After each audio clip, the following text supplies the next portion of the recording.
Who in their right mind would value the Oakland A's at $2 billion?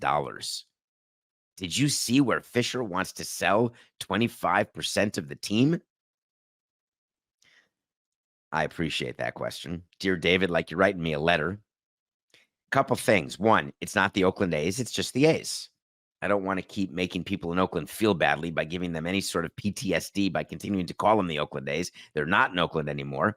I'm not calling them the Sacramento A's because they don't want to be called the Sacramento A's. So why would I do it? Why would I give any love to a city that they don't love themselves, which they should? Sacramento's awesome. We're just going to call them the A's. So a story came out yesterday, and it's a oldie but a goodie, and I wanted to explain to you what's happening. The story came out that John Fisher, the owner of the A's, is looking to bring on a limited partner, and he wants to get a 25% partner. That means someone to buy 1/4 of the team, and he wants to raise $500 million. The math is off. So let me be clear, because some of you figured it out without Nothing Personal because you've listened to prior Nothing Personals. If you are shopping 25% of your team and you put a value of your team of $2 billion, that's the enterprise value.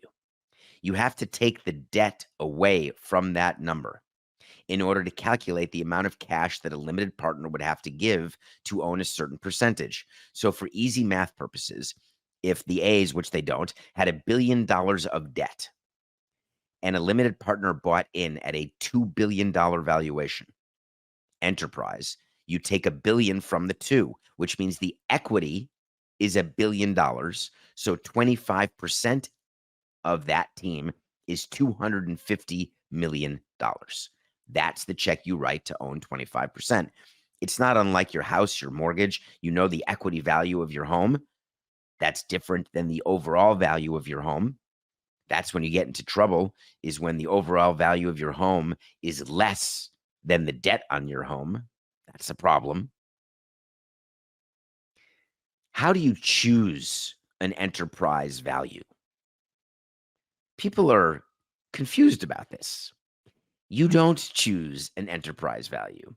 The only thing that you choose is what you ask for the enterprise value.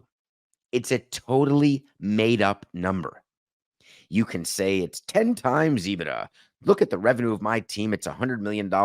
We're going to trade at 10 times revenue. This team's worth $1 billion. My revenue's $200 million, including revenue sharing. 10 times revenue. Pay me $2 billion. This is not an industry which you find on Wall Street and other industries around the world, basically, where they fit into certain multiple categories. Meaning, if you build engine parts, if you are Callahan Auto Parts, you can get 3 times your revenue if someone wants to buy your company, because the auto part industry is roughly 3x. Making it up? Don't know. But for purposes of this, just pretend I'm right. Most industries have that. Sports does not, under any scenario. John Fisher goes out. Now, it's not John Fisher going out. He hired a company to do it. I never had to hire anyone to go out. It's so funny that all these teams, the Twins, are hiring Allen and Company. Hi, can you find someone to buy the Twins? Yeah, I'll do it. You just say the Twins are for sale. It's not like it's hard to come by. It's not like it's a secret company that somehow there's somebody in Japan or Russia or China or North Dakota who's like, oh, I didn't know. I didn't know you were for sale. That happens in the real world of companies that no one's thinking about, like some sort of tech company or some small little startup. There's only 30 baseball teams. When one's for sale, you just get a microphone and you say, hi, my name's David Samson, and we're for sale. And then you wait for the phone to ring. But anyway, if you're willing to spend tens of millions of dollars on fees to people, have at it. Good for you. So John Fisher hires somebody saying, please sell my team. What he's not telling you, he's been trying to do it for years. Years, I tell you, multiple years. And the reason why he has not gotten an investor at the level he wants is that John Fisher is already putting a value of the team that is completely made up, assuming that there's a building that's built in Vegas that opens in 2028 and that increases the value of his team by double. Where did he go wrong in this decision? It's like when you put your house on the market and say, I'm going to charge $1 million. No problem. Charge $1 million for your house. The house is worth 400. If someone pays $1 million, God bless America. But the odds are no one's going to be that stupid. Have you seen the new ballpark in Oakland? Is it open yet? Do we have any idea what the cost is of the new ballpark? Because if you're buying into a team that's responsible for the overruns of the ballpark, don't you think you want to see the budget? Wait a minute. There is no budget for the new ballpark yet because they don't have construction documents. They have no idea what the ballpark's going to cost. But don't worry, come be a partner of mine and we'll go through it together. They couldn't even get Bally's to buy into the team because Bally's would look at it and say, I don't seem to have enough information to ever be subject to overruns.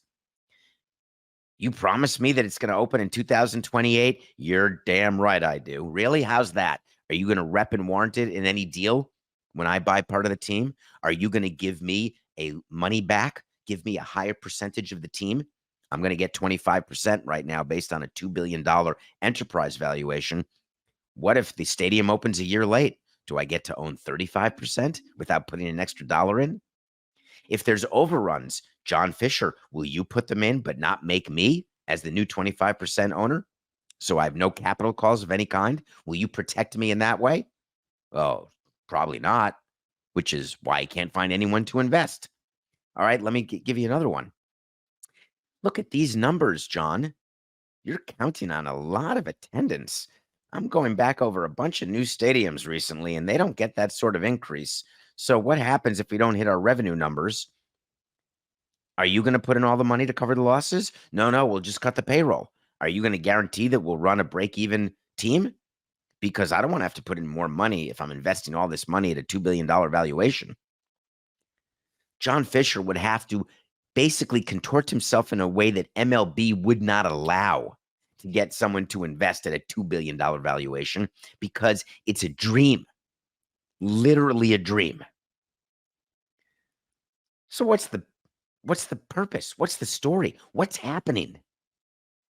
Is it that John Fisher needs the money? Well, he may not want to reallocate his assets. He may not want to sell a bunch of stock, sell a few other things that he has.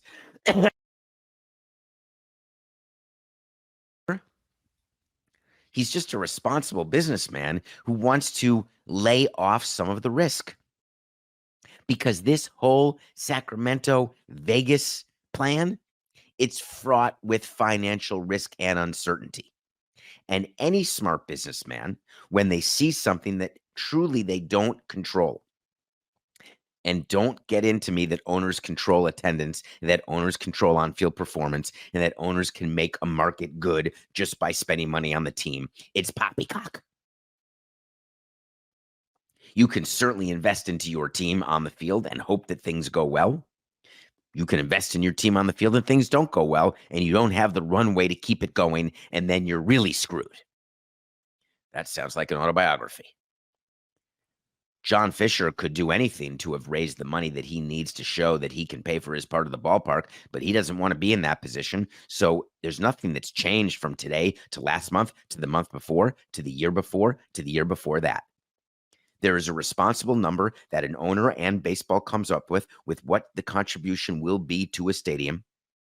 Then there is the discussion of what the team's capital structure will look like. How much of the team will you own? How much money do you have to have in the bank?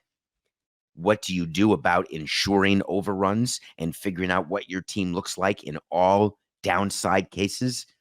You work with baseball on this. There are financial, there's a CFO of baseball, there's a labor department, there's the deputy commissioner, Hallam. All of these people are working with the teams because it all, at the end of the day, ties into labor. Because what do you think an owner does when he's forced to spend more money on one thing? He takes it away from another thing. And the thing that gets taken away from is always on field payroll. This is as old as the day is long. I cannot wait. I truly can't wait to keep following this story. People must be lining up to get 25% of that team for 500 million. Not. He won't find one person. I don't even think it's such a bad deal at $2 billion that I don't even think foreign funds, the PIF, the GIF, the JIF, the KIF, the DIF, any possible, this SAAF. I don't think there's one F that gives an F about saying no because you can't say yes at that number.